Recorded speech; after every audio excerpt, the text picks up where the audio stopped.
conversation in a natural manner. And I don't know if it's because we can't see each other while we're talking, or it's that we don't respect one another enough to actually listen to the other person, to your point, to listen carefully enough to know when that natural moment comes. I have ADHD, and I can tell you that one of the key indicators of ADHD for people of us is that it's difficult to know when to talk. And mostly it's because we have things popping up in our head constantly, and we're worried personally that we're going to forget it if we don't say it right away. And we get so caught up in what we want to say that we're not listening to the other person as to see when we should say what we want to say. Well, that's a classic Edmund Dakinism. That's classic season 1 Edmund Dakin, is to say, you're not listening.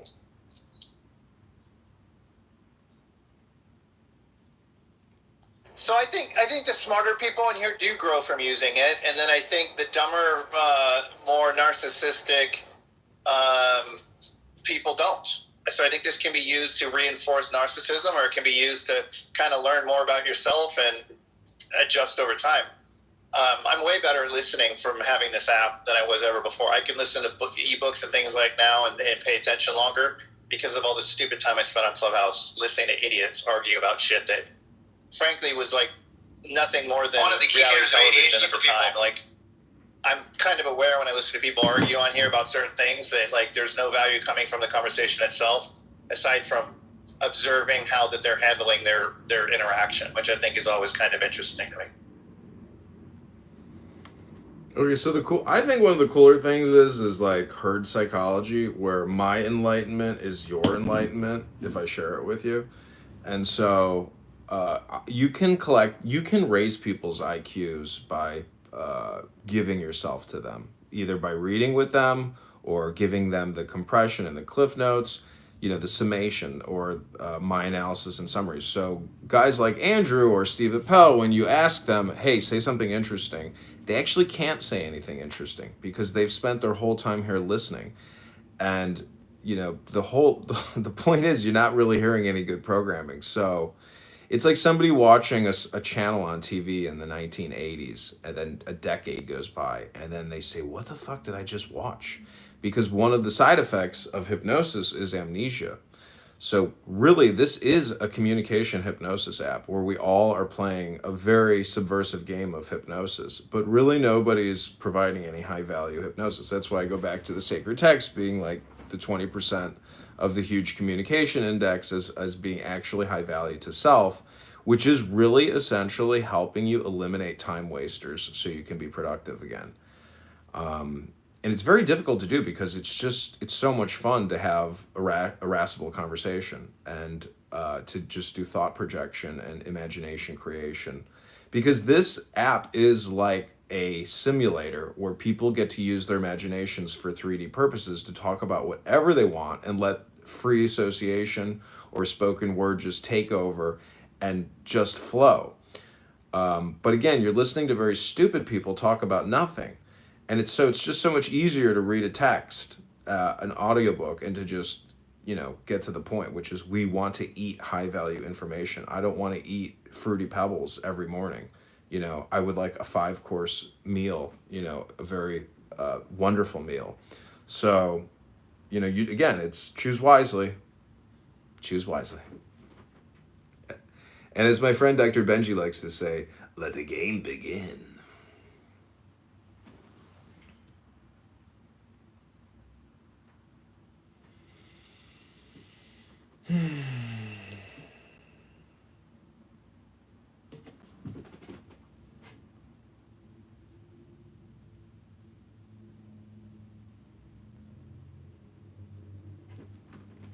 See, this is the thing that I think is cool about the 1-minute clips, is that I'm creating like a library catalog of high value information. So if I actually want to turn off and stop thinking and stop talking, I can just go to my YouTube channel and be like, okay, my YouTube channel is actually me speaking or people I know speaking, and it's basically edits of high value stuff. So if you want your own personal cheat sheet, which is what I'm encouraging you to do, start with a YouTube channel and do these 1-minute clips of high value information and use that as your baseline and fallback to all the other communication hypnosis, which is competing for your conscious attention. Do you know about the 100 monkey theory? No. 100 monkeys? It's the idea that there's like a collective consciousness that we can pick up on. So, the monkeys are eating dirty bananas, but then a few monkeys start washing their bananas on one island, and then when 100 monkeys start washing their bananas on island A, miraculously, at that point, monkeys on the island B start washing their bananas. And so they have this idea of the 100 monkey theory, where when an idea has been adopted by 100 monkeys, I mean, obviously it's not 100, it's more of a theory than an equation, but it's kind of what you're saying, that we can share knowledge with each other, and then when there's, it's a very Chabad thing as well, that when it takes more and more acts of kindness to bring Mashiach, and then we can do more and more acts of kindness and more acts of knowledge, and then eventually it will be the 1,000 monkey theory, where the other monkeys will start to pick up on it.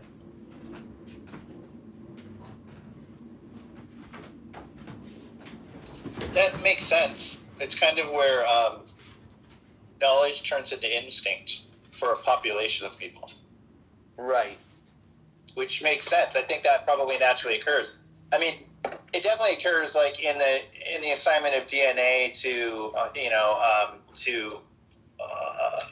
your children and things like that. If you look at like how an elephant knows where to go to get water without having walked it before, because it's passed down the DNA. So that occurs there. What you're suggesting is not quite that, but it's something even, it doesn't have to be the offspring of the other monkeys. It can just be monkeys in a different location that eventually just pick up on the common sense nature of the task, which I think is probably super true and likely. Yeah. Same way that, I guess, the same, so there's, okay, so examples of like a cuttlefish. I was looking at this thing on YouTube recently. There's a cuttlefish that drops to the ground in the water, and he changes his shape into looking exactly like a hermit crab. So his body ends up being the shell, and then he takes his little tentacles and he makes them into a hermit crab body with legs and antenna. And it looks identical to a hermit crab. And he sits there waiting like a hermit crab, so something will come to try to eat him, and then he can eat it. I started wrapping my head around that, and I'm like, how does he do that when he doesn't know what he looks like? He doesn't have a mirror. So how does he mimic that, not being able to see his own body? It's kind of the same. I don't know how they're related to what you're discussing, but it's the same kind of idea to me, that that he's able to do that. And I don't have it completely figured out, but I think it's super interesting. Same way, I guess, that their body matches the color when they can change their color to match their surroundings. How do they know that how do they know what they look like? How do they know their body's matching? So interesting.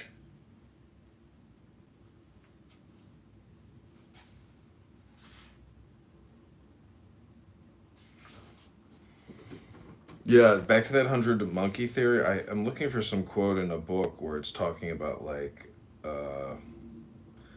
it's almost like about sociological evolution, meaning that like if you raise the IQ, if individuals are able to raise their IQ and then mimetically share that information with the group, it raises the collective consciousness or collective IQ of the group.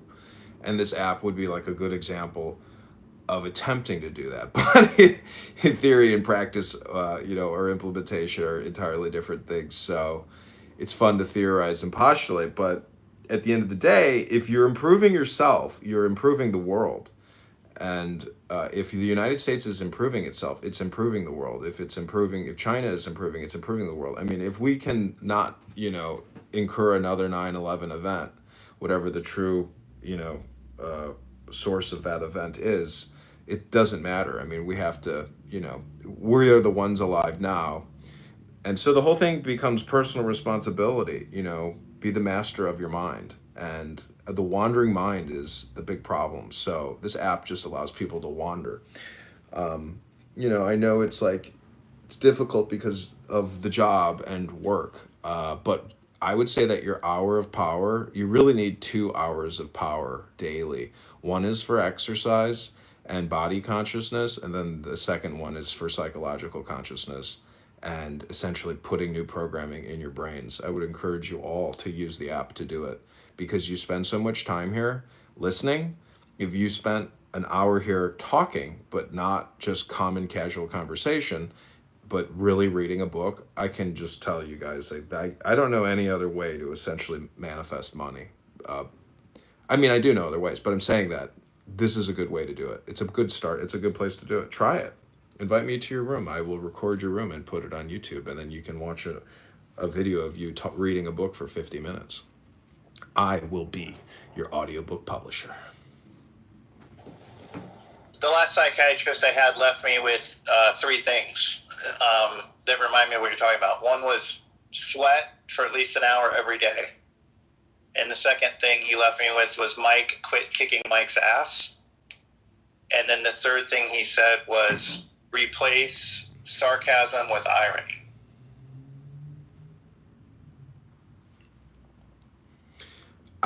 Sarcasm and irony, I don't know. Irony, it's ironic. So wait, you want to replace it with something ironic? I don't know. I mean, I would say just look at it as comedy.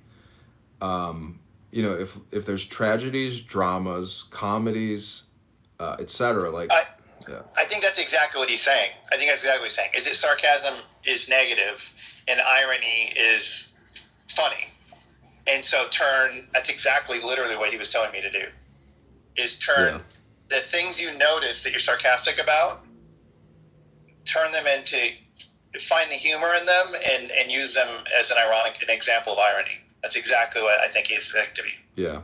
Because sarcasm gets annoying for the listener and for the speaker, I think. Like, comedy brings a smile to the face. Sarcasm, like, puts a frown on the face. But sarcasm was super popular in my generation, in Generation X. So in the 90s, in Seattle especially, where I grew up, sarcasm was it. If you look at the major movies we came out about that culture, everything from the grunge culture to the movie Singles to the movie Reality Bites, like, sarcasm was our form of humor that we actually thought was funny amongst one another and that we took less seriously. And I would say that it matured poorly. It aged poorly. And so nowadays it's considered a negative. It really wasn't a negative growing up. It was actually a humorous thing growing up. It's changed very much so.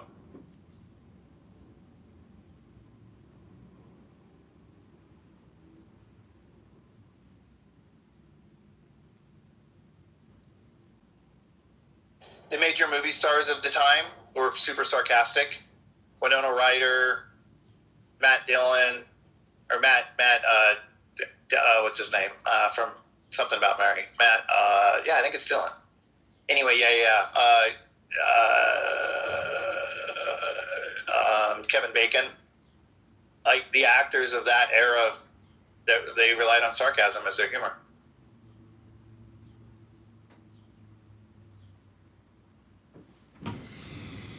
I don't know, why do people educate themselves? Why do people go to high school, college? I mean, they're trying to make themselves smart, to raise their IQ. So a lot of people have just turned off that path, that way. And I just think, it's still available for everyone to essentially continue education. And I do think that occult sciences or occult wisdom is of tremendous value to increasing IQ.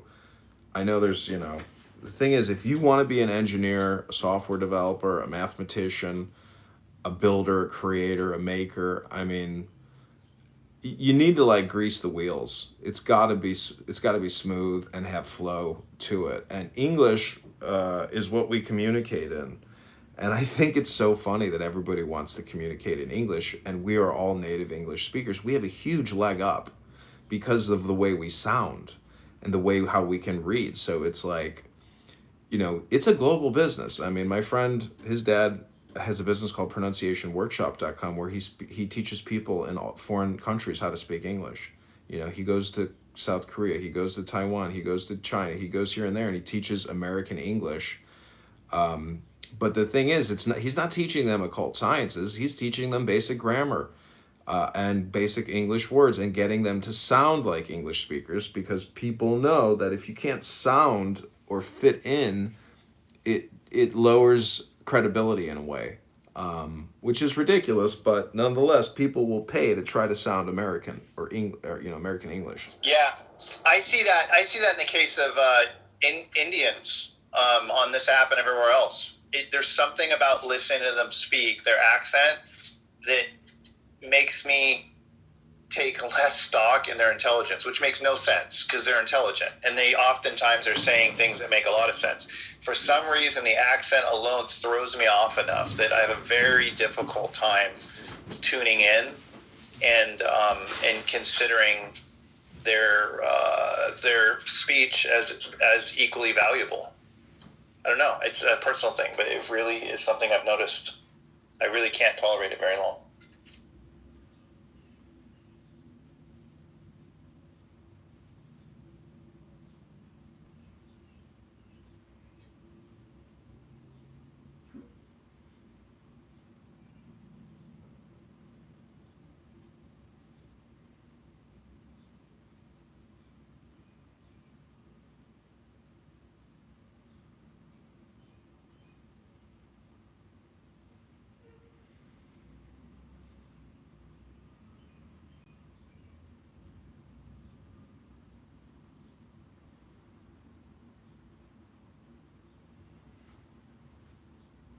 You know who's not an idiot, but he needs to do more listening, less talking on this app, is Brad.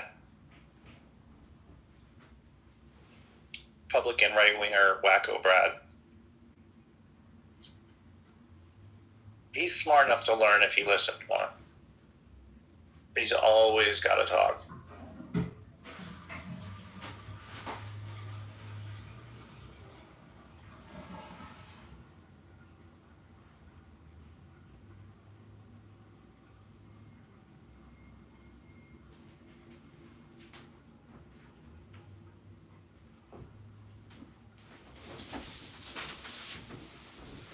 So what I think, you don't experience, which I experience, is that I record. So I'm producing people, meaning that I'm capturing characters.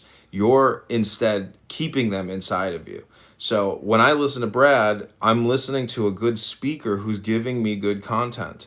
And it gives you incontentment, or gives you no contentment, but it gives me the content. So that's a you problem.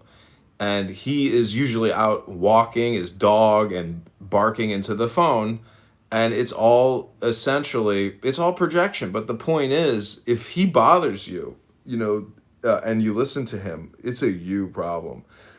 But that's why I say, if you were in a production studio and you were essentially just trying to record, capture, and store, it wouldn't bother you in the way that it does. You're just not offloading it. You're literally uploading it into your brain and storing it there. I, on the other hand, am literally exporting it and storing it outside of myself. And so, thus, I'm not impacted maybe in the way that you are, or I'm just totally ridiculous. Because he's a one-dimensional character, and you're not expecting that character to change into anything. I'm always hoping that I'll see some semblance of growth in that character, just, I guess, because I do think he's smart, and I do think he's a responsible, decent human being. So it's frustrating to me that doesn't happen. Whereas if you're just recording him for character's sake, the fact that he's one-dimensional is fine. You have to have the Roadrunner in your narrative. The Roadrunner is never the Coyote. He's always the Roadrunner, and that's fine because you have a different person as a Coyote. I mean, I think I sit more in the potential of people who appear to be intelligent, who are closed-minded, but insist on talking instead of listening. And that's where I block in those people to a position where they become kind of like disappointing and problematic to me. But like I said, that's because I'm judging them, and you're not judging. You're just recording and using it. So that one-dimensionality is not a negative in that case. Right. You want to transmute everything. So, like, literally, you are so important, but you're your own worst enemy.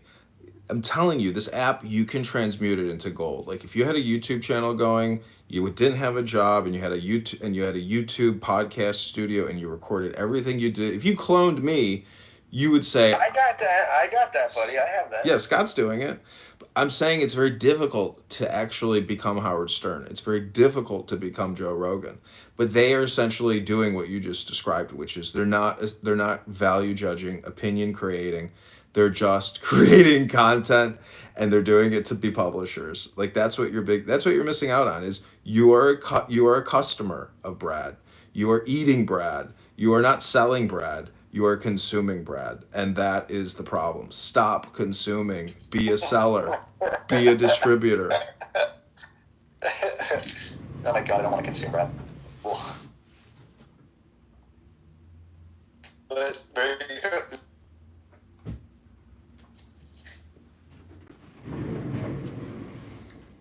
I'm just telling you, be a seller. Don't be a buyer. You're being a buyer, and that's why you're having problems.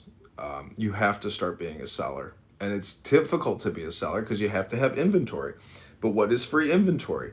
It's transcripts, because what you're doing is you're taking a transcript that Brad creates in the chillism room or in this room or that room. You are literally reading his transcript, putting it in your brain, and saying, "I fucking hate this transcript." So what I'm selling you is to get you to sell your own transcripts. And I wouldn't encourage you to just do the Mike Moon show, because that's pointless. Use transcripts, get books, and make audiobooks. I've been creating audiobooks for many, many years, and it has helped me on the way. It has saved me. It has protected me. It has created for me. I could show you many YouTube accounts where I've got 30,000 views on an audiobook, reading Thomas Merton, The Tao Te Ching. So you're reading somebody else's words, yeah, and just creating content that way. I'm telling you, it's a hack. I'm literally inputting other people's entire existences through my output. It's amazing. I like that because I've always thought I like to read out loud, and I'm pretty good at it. When I was in broadcasting school in the Marine Corps, I was the top of my class for reading narrative on the radio and stuff, for reading news and things like that, for hosting like NPR style news programs. I was always better at it than everybody else. And there's a guy in here, Victor, who reads books on here. And I know that if I get a setup to do it, if I decide to put time in my life to do that, and I get a decent microphone, because I do think quality matters when you do that. And I'll tell you honestly, the main reason it keeps me from doing it, strangely, I know what it is. It's the physicality of sitting at a desk and talking into a microphone while I'm doing it. If I could record myself sitting on my porch with whatever natural noises there are and be able to pull off a quality that made it work, that's the kind of comfortable area that I would want to be in. And if I'm already in an area I'm comfortable and want to be at, talking while I'm there or reading aloud while I'm there would be like actually kind of fun. It's this idea that I have to find a space in my house. If I'm going to record it, I have to make it look a certain way and light it and turn it on and get it going and then sit in this space and then produce the content in this one space in this one particular way. And that's what constantly breaks down for me getting started. Mike, you could do it at a desk. If you didn't care about video quality that much, you could just get a dynamic mic that would filter out background noise but be really clear with your voice. I mean, they're not that expensive. Yeah, can you give me a name of that specific product I can do for that? Yeah, I'll back channel it for you. I'll send a few recommendations. Like I just got an incredible mic. Yeah. Tell me what that is, because I don't know what that is. But that's I will go buy that immediately, because I've already been in my head wanting to just read books that are kind of interesting to me, on Clubhouse or YouTube or both. I've been actually wanting to do that for a while since Victor started doing it. I've been listening to him do it, and he's getting really good at it. I've heard him grow in the ability to do it well, and it's something that I think I would really enjoy doing.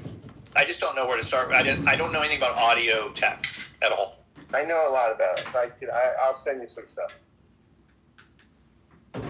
Yeah, if you can tell me the mic and then the most I guess, basic recording program, way to capture it. Like, what should I be recording it to? The simplest one to use, the one that's least, I want the Apple product version of you're it, not the overthinking Android it. product version of You're it. overthinking it, and you're gonna overdo it because you can go to YouTube on your phone right No, I'm now. not, because once I get the basic thing, once I understand what I need to be using, I'll stick with it. I know, but this is I'm not overthinking it. I just need to get started. this is my method though. I showed it to a musician at this bar on Friday night because I created some shorts of him on YouTube, and they immediately got 10,000 views on YouTube.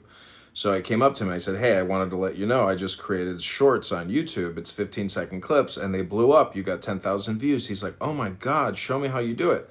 So I showed him how to create a short on YouTube. This is what I'm telling you: is if you read sacred texts, you can do 1 minute clips, and you can create 14 a day, or you can create 15-second clips or 3 minute clips. But the point is, the short little clips, I can show you my YouTube account and you can flick through my shorts and you can see what I'm doing. If you do what I'm doing, it's a quick way where you don't have to overthink it because your phone has a mic. You do an image overlay on a green screen in YouTube in the short. It's very easy to do. And what you're doing is creating that chair to where you can fall back on sacred wisdom texts in your own voice on YouTube to immediately reprogram yourself, because your brain is its own worst enemy. You're going to keep repeating your pattern. I could play. How are you getting the audio into the YouTube video? I understand the concept of creating a YouTube video where you just put like a screen overlay of a picture or something or whatever. The that you audio get on the internet otherwise. The that audio kind of is through the mic. It's through the mic on your phone. How do you get the audio into the You YouTube read the book app once it's recorded? You read the book into the phone. You hit start on the short, and once you hit start or you hit the red button, it gives you 15 seconds or 3 minutes to read. You record yourself reading into the mic on your phone. And I'm telling you, the audio overlay is perfect. It's 1-to-1 on your cell phone mic. That's why you don't need a mic to go to Amazon and buy some special mic. You can literally start right now on your phone with your mic phone on your cell phone. I actually have my son has a little plug-in mic for my iPhone as well that's supposed to improve it a little bit, that you can plug in the bottom of the iPhone. So I could start with that. I'm telling you, it's one to one. Slightly better than the phone itself on speaker. It's not going to be better. It's 1-to-1. Anytime you have a Bluetooth transfer, it degrades it. 1-to-1 on your cell phone is really from your mic. Yeah, I have created 10,000 plus YouTube videos. I have so many YouTube videos. It's insane. BBC has like 22,000, and I mean, how the fuck does little old me create 10,000 videos? It's insane. But what if those come? What do those come to? Do those bring any income? Or are they growing in any way? Or like how many views? No. Like what if those come? All that work. That's a ton of work. It's a ton of work. Where are you at today as a result? It's not of that? What has that done monetizing. for you? I can go to my YouTube studio and see how many more hours I have to get this year and how many more subscribers I have. Those are the two metrics to monetize. But you got to realize, I'm not just recording jazzy, stir the pot. I'm reading sacred text books. So I have changed, my disposition, my personality, my intelligence. That's part of the project, is to make yourself smarter, to increase your IQ through books, aka external software programs. Yeah, because while you're reading it, you're ingesting it as well. That makes sense. It's like dancing. I mean, I'm telling you, I'm jumping word to word, and when you're reading something new and profound, it's ecstasy. It's ecstatic. It's unbelievable. You're like, whoa, this is profound. Damn. And I'm recording it and publishing it. So I get comments, I get feedback, and I'm getting views. But the whole point is also to improve myself, because if I improve myself, I improve the world. And everybody is complaining, but they're not improving themselves. So this is one way to make yourself smarter, improve the world, possibly manifest actual dollars as a business, because what you're really doing is providing education, and it's not copyright infringement. YouTube allows you to create these shorts. If you were to play music and it's copyrighted, they will delete it, but there's no copyright on reading books. So it's interesting. It's a way to improve yourself, to improve the world, to make money. It's my theory. No, I love it. Essentially, what you said is something I didn't really make that connection, that you can be a good communicator, but you need content, and the content can come from books, and reading books is creating content that then communicate, that you can communicate, and you don't have to spend all the time coming up with the content. I love it. And it's going to improve your conversation because now you can give people compressions of what you're reading. And you don't even have to cite it specifically. It's just changing who you are in terms of your political position. Because there's a lot of political debates and then the religious debates. So I'm telling you, debating is fun, but it's a lot more fun when you're even more intelligent. And then it becomes like a cat playing with a ball, and you're the cat. So you want to have the strength of wisdom. If you don't have, look at the word wisdom, domination of the wise. Do you want to dominate, Mike? I mean, it's a lot better to be a dominator and a warrior than the person being dominated. I mean, unless you got that kink and it's role play like Scott. I mean, I'm a power top like Jesus.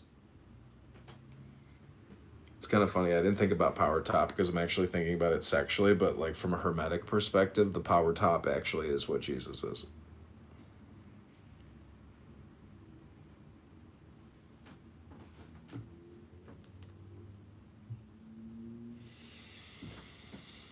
So, that's why I say if you read sacred textbooks and you create these 1-minute clips, you will make yourself smarter and you will change your outcome and your future destiny. There's no other way to really impact the future other than wisdom now. And look at your PTR, the moon. There's sacred wisdom in the moon. The moon reflects the light. The light is the pinnacle, and you need to.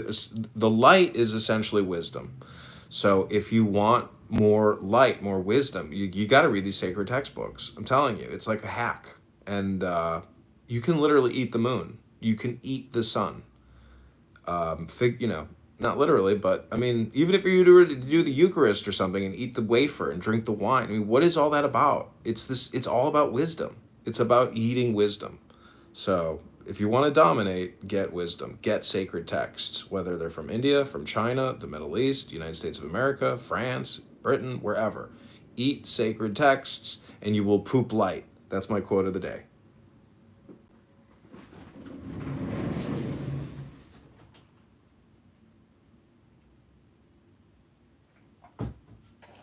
Hey, Bone wants to come up. He's raising his hand. Oh, here, I can let him up. You made me a mod.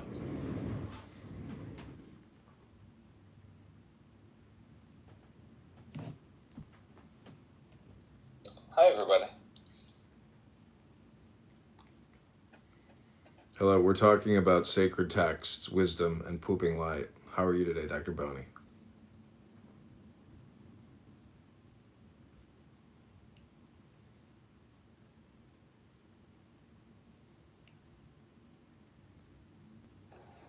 Are you pooping light, Bone, or are you pooping dark? Well, look at my PTR. It's a meme. Oh, I am pissing blood. But go ahead. I'm sorry. Go ahead. Adrian Dittman, my favorite X account, which is Elon Musk, he put up this meme the other day. It says, the greatest treasure you will ever find is the light within your own heart. But I got to tell you, a lot of people don't know how to fill their heart with light. And again, it's books. So if you want an aura, if you want to change your personality, if you want to change your consciousness, there's a hack. And I think putting sacred textbooks on YouTube is the hack. Doesn't require a lot of work. So, are you a hack, or is the thing you're saying is a hack? I'm a hack. I'm a clown house hero, real world zero, okay? I'm a hack. But I still believe in, the future opportunities or the current opportunity costs. I think reading books is the best way to spend my time now. Because if I want to improve the world... What about the deep state patriots and they're saving the universe? They're not. It's just another echo chamber, and there's no real wisdom there. They're not dominating anything. An echo chamber, bro. An echo chamber. An echo chamber is a room where no high value information is being exchanged. They are fighting Donald Trump at every turn. Every turn. Yeah, there's a ton of echo chambers on here. That's literally what almost every room is. Oh my god.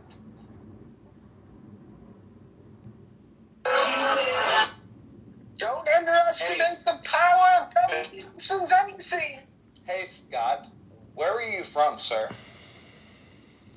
I'm from the deep states. I know you are, Elon. I'm asking Scott. I'm from Philly, man.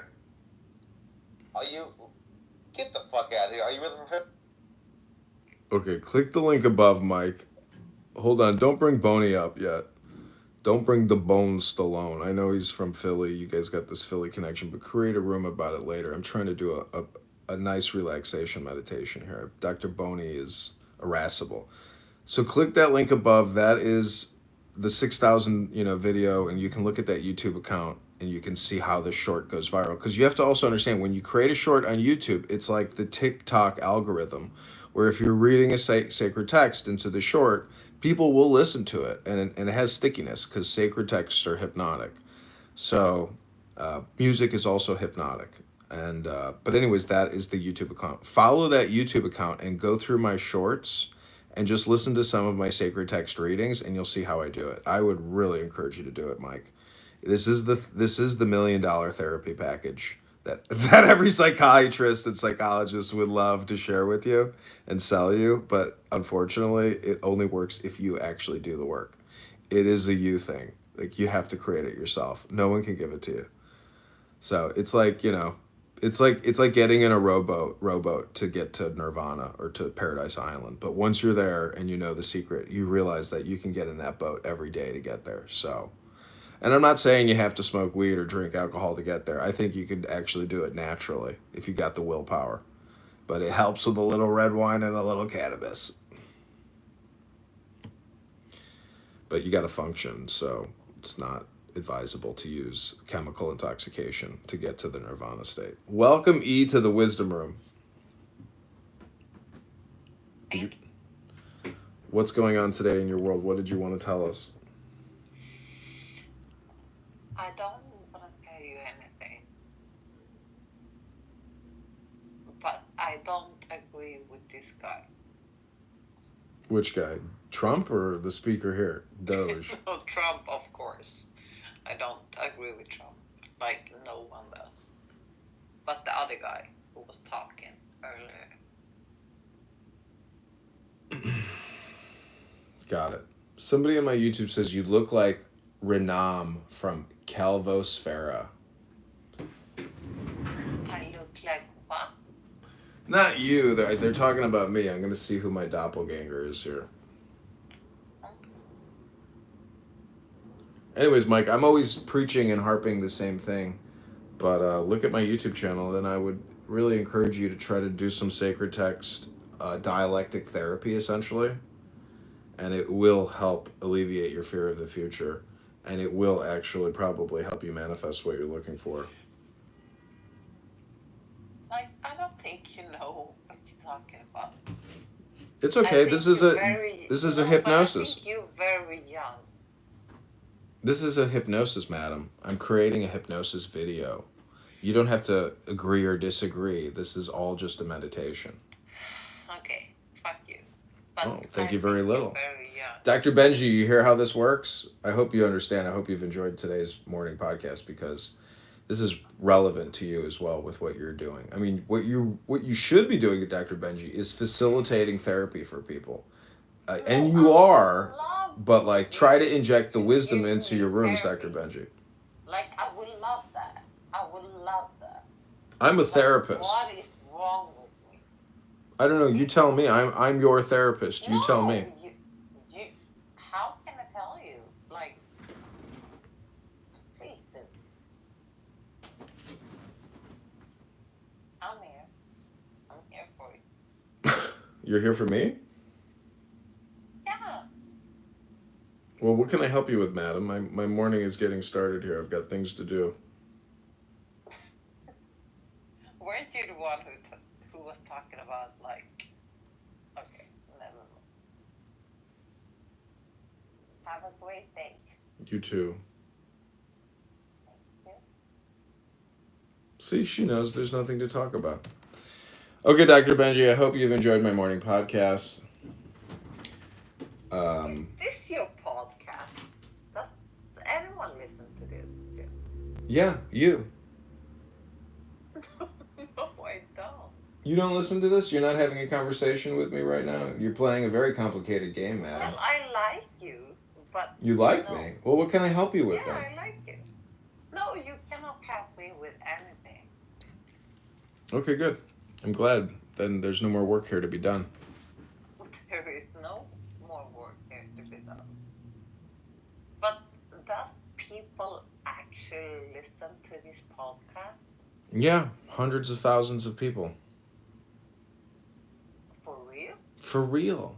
Go look at my YouTube account. I have, many, many YouTube No, accounts. thank you. Millions of views. Yeah, I will not do that. But That's great. Then don't bother I asking know. me. I guess Yeah, communicating but with you is pretty much a waste of time. So at this point, I'm why going do to you actually feel put you in that the goo way? very soon. Because I was going to ask you a question. I'll give you like Do 30 more you- seconds of my brain. Fuck you. Okay. Do you talk Clock starts now. about... Do you talk about... You can join my free WhatsApp group and see everything for yourself. Every trade, the exact time. For Oh sex. my god. He scolded her like a thunderstorm. Okay, I'm putting you in the goo, you naughty girl. Okay. Gisho remained with Kicking you to the Inzan goo like a 13 communist. years, and then she found that which she was seeking. In her honor, Inzan wrote a poem. This nun studied 13 years under my guidance. In the evening, she considered the deepest koans. In the morning, she was wrapped in other koans. The Chinese nun Tetsuma surpassed all before her, and since Mujaku, none has been so genuine as this Gisho. Yet there are many more gates for her to pass through. She should receive still more blows from my iron fist. After Gisho was enlightened, she went to the province of Banshu, started her own Zen temple, and taught 200 other nuns, until she passed away 1 year in the month of August.